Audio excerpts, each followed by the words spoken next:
के पुल को काटते समय एक हादसा हो गया। दरअसल पुल को काट रहे 5 मजदूर 50 फीट नीचे गिर गए और ऐसे में उन्हें काफी चोट भी आई है। मजदूर गंभीर रूप से घायल हुए बताए जा रहे हैं। घायलों को सामुदायिक स्वास्थ्य केंद्र जौरा में भर्ती कराया गया है। 2 मजदूरों की हालत काफी गंभीर बनी हुई है। जिला अस्पताल उन्हें रेफर कर दिया गया है और क्वारी नदी पर बने पुल पर काम चल रहा था और इसी दौरान हादसा हो गया। शुक्रवार की घटना ये थी कि हम जौरा से निकल के आ रहे थे। हमने देखा 2 से 5 लोग घायल हुए हैं। किसी को जौरा रेफर कर दिया गया है, किसी को मुरैना रेफर कर दिया गया है और पता चलता है कि पता नहीं उस गंभीर चोटें आई हैं उन लोगों को। ये पुराने पुल का कार्य चल रहा था, इसीलिए इसको कोई पता नहीं, काटते समय पुल नीचे दरक गया। एम्बुलेंस द्वारा उनको किसी को जौरा भेज दिया गया, किसी को मुरैना भेज दिया। और छतरपुर से एक बड़ी खबर, बागेश्वर धाम जा रहे पुलिस कर्मचारियों की बस हादसे का शिकार हो गई। धाम के पास ही रेलवे पुल के नीचे ये बस गिर गई, जिसमें 10 पुलिस कर्मचारियों को चोट आई है। एक की हालत अभी गंभीर बताई जा रही है और घायलों को जिला अस्पताल में भर्ती भी कराया गया है। दरअसल हादसे का कारण टायर का फटना बताया जा रहा है। बस का टायर बर्स्ट हो गया था और ऐसे में बस अनियंत्रित हो गई और गिरकर दुर्घटनाग्रस्त हो गई। हम ड्यूटी जा रहे थे छतरपुर ट्रैफिक थाने से, तो बागू थाना रेलवे ब्रिज पर ट्रक का टायर फट गया, जिससे गाड़ी अनकंट्रोल हो गई और नीचे पुल से नीचे उतर गई। पुल से नीचे उतर गए जी। कितने लोग बैठे हुए थे आप? 10 लोग थे।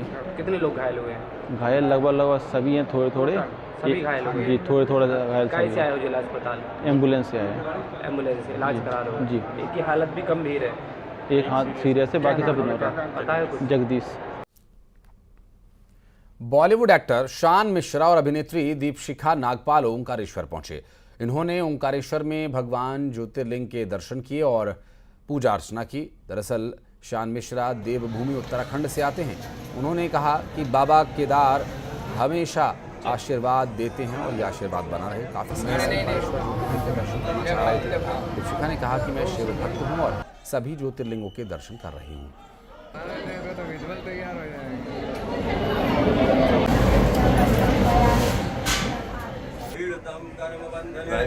मैं शिव शंभू का भक्त हूँ और देवभूमि से ही हूँ, मैं उत्तराखंड से, देहरादून से। तो बाबा केदार का हमेशा आशीर्वाद बना हुआ है और बना रहेगा। बाबा के दरबार में आने के बाद तो मतलब सब मग्न हो जाता है एकदम, हर हर महादेव, और दिल को बहुत शांति मिलती है। और काफ़ी टाइम से मैं इस दर्शन के लिए प्लान कर रहा था।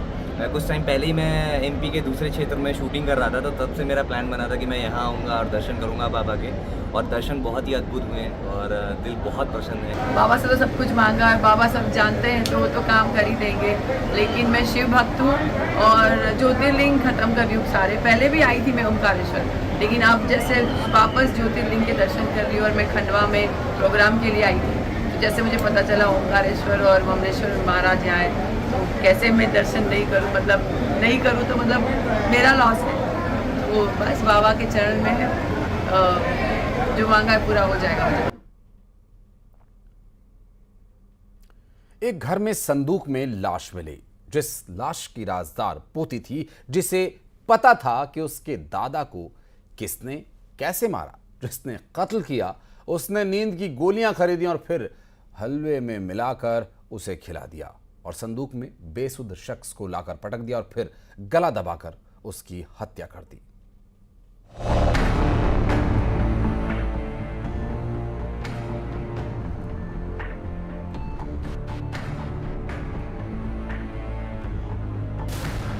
हलवे से हत्या का प्लान।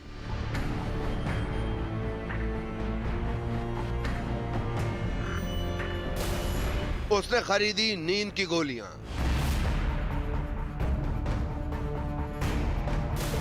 संदूक में दादा को धकेला, फिर गला दबाकर कर दी हत्या।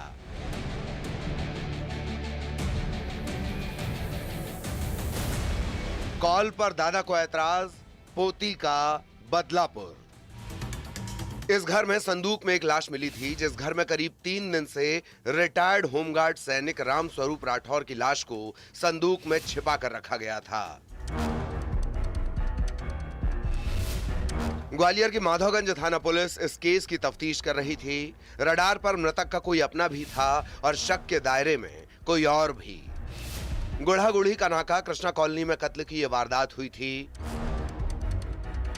जिस घर में रामस्वरूप अपनी नाबालिग पोती के साथ रहते थे। परिवार भिंड में रहता था। कत्ल के 3 दिन बाद नाबालिग पोती ने पिता महेश को कॉल करके कहा था कोई दादा से मिलने आए थे, ये भी कि दादा और उसके साथ मारपीट की। माधवगंज थाने में महेश राठौर फरियादी द्वारा रिपोर्ट दर्ज कराई गई थी। उनके पिता जो रिटायर्ड होमगार्ड के थे, उनकी हत्या की गई थी। इस संबंध में माधवगंज थाने में अज्ञात आरोपी के विरुद्ध धारा 302 का अपराध पंजीबद्ध किया गया था। उसके बाद नाबालिग लड़के का मोबाइल बंद हो गया। परेशान हाल महेश पिता और बेटी की खबर नहीं लगने पर ग्वालियर आए। घर में ना रामस्वरूप दिखाई दिए, ना ही घर में बेटी मिली। महेश के होशो हवास उड़ चुके थे। इस बीच दस्तावेज के लिए संदूक खोला तो पैरों तले जमीन खिसक गई। रामस्वरूप की लाश संदूक में थी जिनका कत्ल हुआ था। थाना प्रभारी माधवगंज ने लगातार इसमें विवेचना कर टेक्निकल साक्ष्य के आधार पर जो उनके घर पर नाबालिग पोती थी, उसने चूंकि घटना के बारे में अपने पिता को बताया था कि कुछ लोग आए और मेरे साथ और बाबा के साथ मारपीट कर रहे हैं, इस टाइप की जब काफी पूछताछ की गई तो तस्दीक की गई। क्या किसी ने आकर हत्या की वारदात को अंजाम दिया? सवाल ये भी कि आखिर पोती कहां लापता हो गई। पोती की तलाश हुई जो पड़ोसी की छत पर छुपी हुई थी। पुलिस के शक के रडार पर पोती थी, जिससे सख्ती से पूछताछ की गई तो सब दंग रह गए। तो उसके द्वारा स्वीकार किया गया कि वो फोन पे लगातार अपने बात करती थी और इस बात पर से जो दादा नाराज होते थे और उन्होंने उसका फोन छुड़ा लिया था। पुलिस की माने तो नाबालिग पोती ने दादा को मारने का प्लान बनाया। नींद की गोली लेकर आई, हलवे में गोली मिलाई, दादा को बेहोश किया, फिर उन्हें संदूक में पटका और गला दबाकर मार डाला। वजह सुनेंगे तो दंग रह जाएंगे। दादा ने उसको थोड़ा बहुत डांट फटकार भी कर दिया था, तो इस बात से नाराज होकर उसने दादाजी को हलवा में नींद की दवा मिलाकर वो पलंग पेटी में डाल दिया और उनकी गर्दन पर बैठ गई थी, जिससे उनकी मृत्यु हो गई थी। नाबालिग पोती ने पुलिस को गुमराह करने के लिए यह भी कहा कि प्रेमी के साथ मिलकर उसने हत्या की साजिश रची, लेकिन जांच में यह बात सामने आई कि प्रेमी बेकसूर है।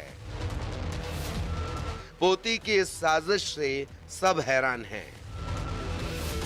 ग्वालियर में सुशील कौशिक के साथ bureau report, news 18 Madhya Pradesh Chhattisgarh.